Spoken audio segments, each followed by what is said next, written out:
Bab 200, Tanggung Jawab. Diunggah oleh baca suara. Saya tahu itu mungkin untuk melihat mereka ketika saya sampai di sini, saya bahkan mengantisipasinya ke tingkat tertentu. Tetapi ketika saya melihat ayah saya membantu ibu saya keluar dari kereta, saya berhenti. Untuk beberapa alasan, kaki saya tetap tertambat ke tanah ketika saya melihat wajah-wajah yang lebih akrab muncul di samping mereka. Jasmine, Helen, Durden, dan Angela, muncul satu persatu.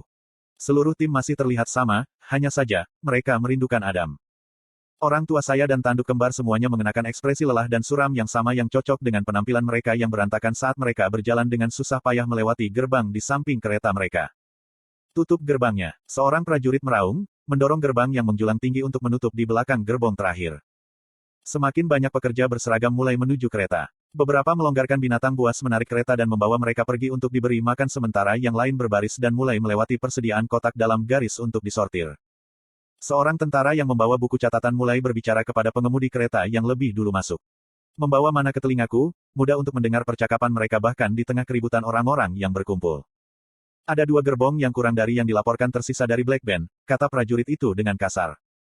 Kami bertemu dengan sebuah tim kecil penyihir Alakrian di dekat tengah rute hanya 1 mil di utara perbatasan selatan, kata pengemudi itu, melepas helmnya yang ditutupi dengan penyok dan goresan.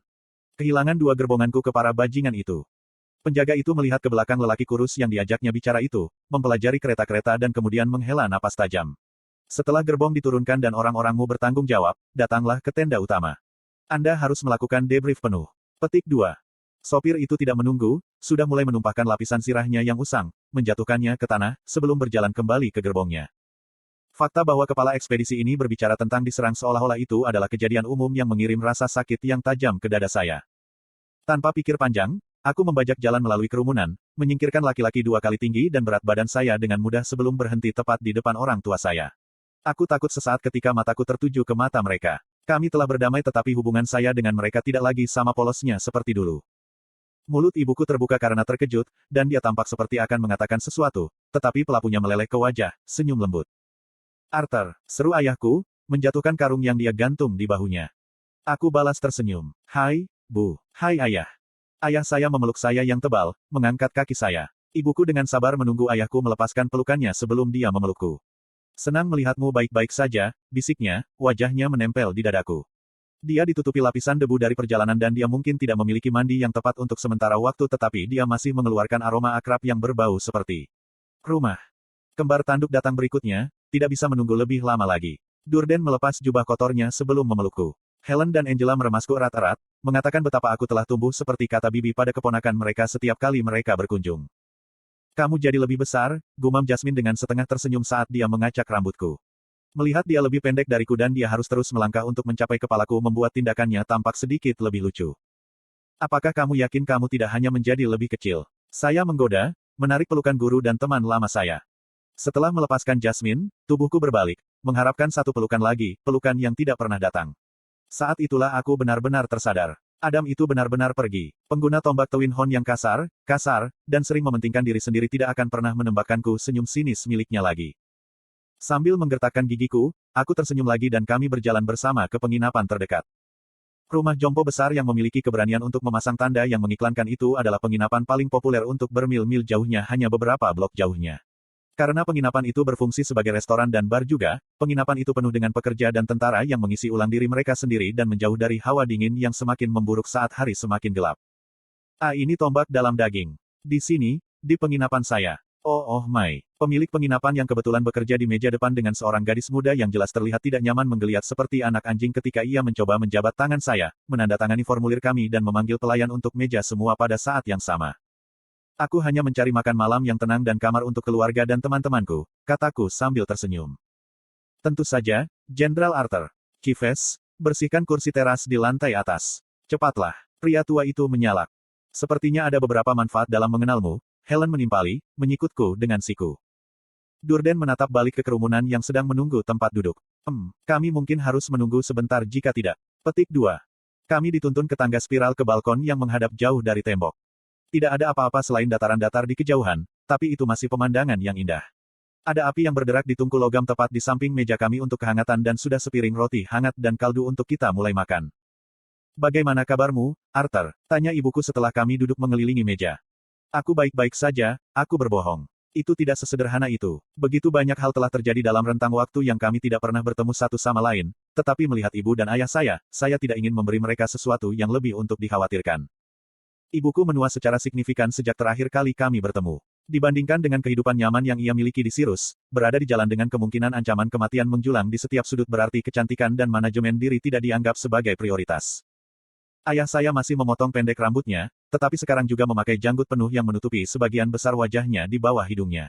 Ada banyak tas gelap di bawah matanya, tetapi ayahku masih memiliki ekspresi yang hidup. Aku bahkan tidak bisa merasakan intimu lagi, Arthur, ayahku menambahkan. Seberapa kuat kamu? Aku memukul inti putih belum lama ini, aku tersenyum. Helen bersiul saat Jasmine mengangguk setuju. Ayahku menyeringai, anakku.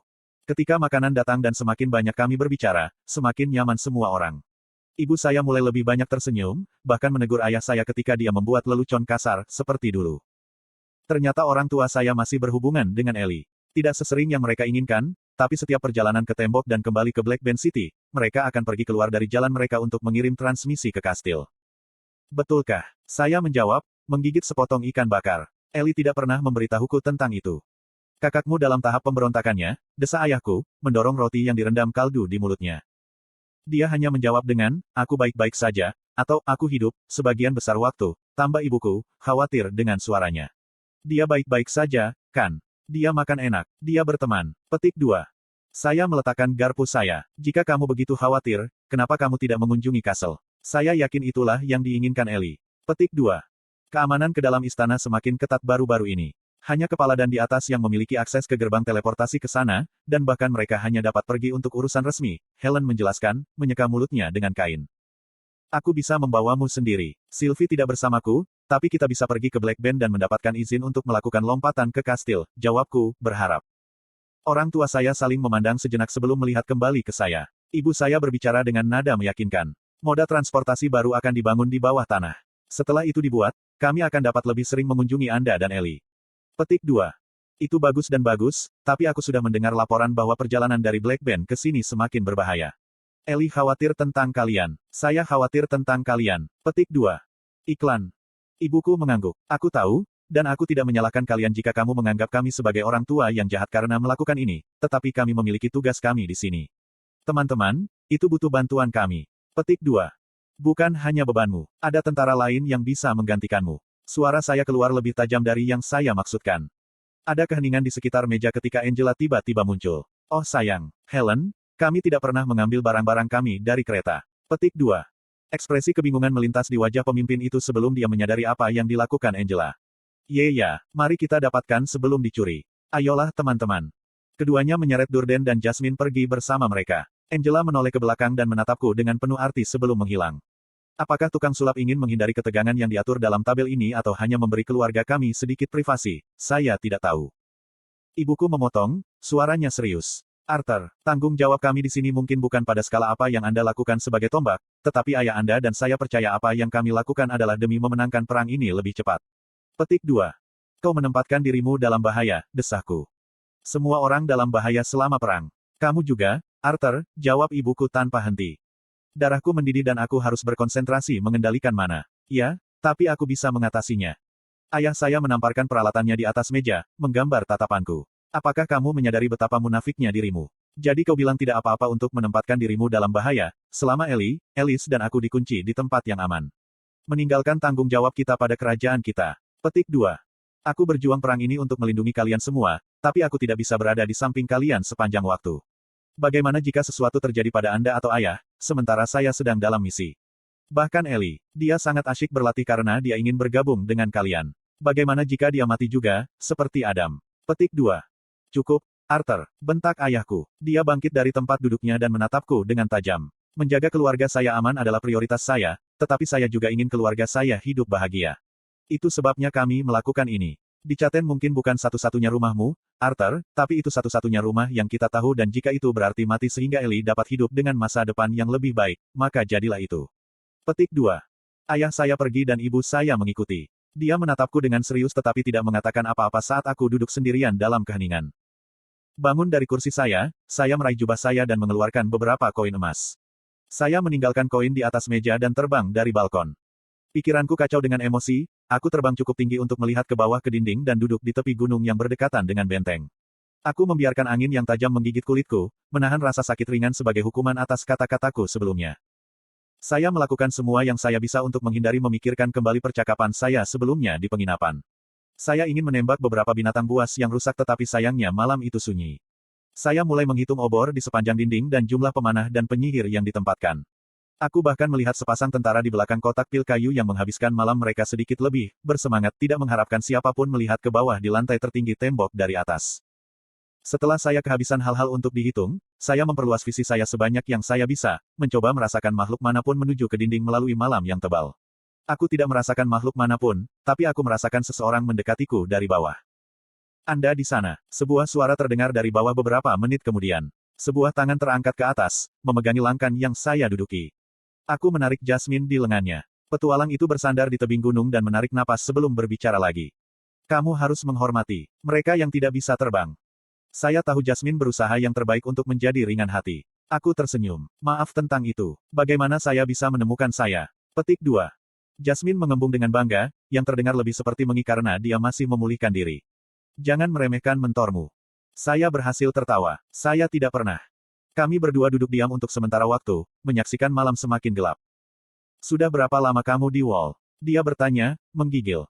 Aku membungkus kami dengan lapisan mana yang dipenuhi api untuk menjaga kami berdua tetap hangat sebelum menjawab. Hanya beberapa jam sebelum kalian datang. Terima kasih, gumamnya, tatapannya jauh. Apakah kamu mendapat kesempatan untuk bertemu ayahku? Aku berjalan di pertemuan mereka, jawabku. Apakah kamu? Jasmine menggelengkan kepalanya. Tidak pernah sekalipun banyak perjalanan bolak-balik di sini. Sepertinya kita berdua memiliki masalah keluarga sekarang. Petik 2. Sepertinya begitu. Sesaat keheningan berlalu sebelum petualang itu berbicara lagi. Aku tidak akan mencampuri apa yang terjadi di penginapan. Ketahuilah bahwa orang tuamu peduli padamu dan Ellie. Setiap kali ayahmu bertemu orang baru, dia selalu memberitahu mereka tentang bagaimana putranya menjadi tombak. Petik 2. Aku tahu mereka peduli, desahku. Ray, dan terutama Alice. Mereka berdua merasa sangat bersalah. Tidak peduli seberapa banyak kami mengatakan sebaliknya, fakta bahwa mereka tidak ada di sana untuk membantu kami ketika Adam meninggal membuat mereka merasa itu adalah kesalahan mereka. Petik 2. Jasmine terus berbicara ketika saya tidak menjawab. Kamu tahu apa yang terjadi dengan ibumu sebelum dia memilikimu. Dia trauma setelah apa yang terjadi pada lensa, dan untuk sementara waktu, dia hampir tidak bisa menggunakan sihirnya untuk apapun selain goresan atau memar. Petik 2. Aku tahu, aku mendengus. Itulah sebabnya aku pikir mereka akan tinggal di kastel sampai perang usai, tidak melemparkan diri ke tanah berbahaya.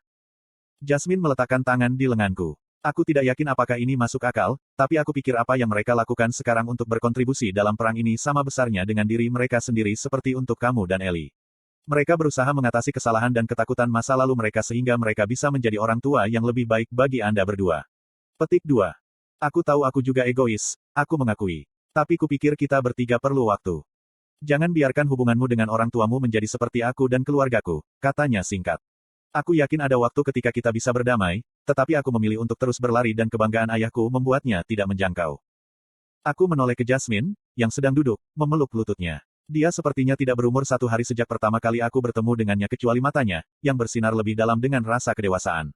Terima kasih, Jasmine. Kamu sebaiknya. Rahang saya sakit karena banyak bicara. Petik 2. Terlepas dari keluhannya, kami terus berbicara. Saya berbicara dengannya tentang beberapa misi saya dan dia memberitahu saya tentang beberapa misinya. Kejutan terbesarnya adalah ketika saya memberitahu dia bahwa Sylvie memiliki bentuk manusia sekarang, tetapi saya tidak sepenuhnya yakin bahwa dia benar-benar mempercayai saya. Apapun yang terjadi, kami menikmati kebersamaan satu sama lain sepanjang malam sampai matahari kembali mengintip.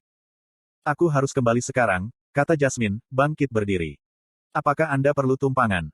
Dia menggelengkan kepalanya. Tidak masalah. Turun adalah bagian yang mudah dan Anda sepertinya perlu waktu lebih banyak sendirian. Petik 2. Terima kasih, aku tersenyum. Untuk semuanya. Tentu saja, jawabnya, menepuk kepalaku. Saya menyaksikan dia melompat turun ke sisi gunung, angin kencang di sekelilingnya dan melembutkan pendaratannya sampai dia pergi.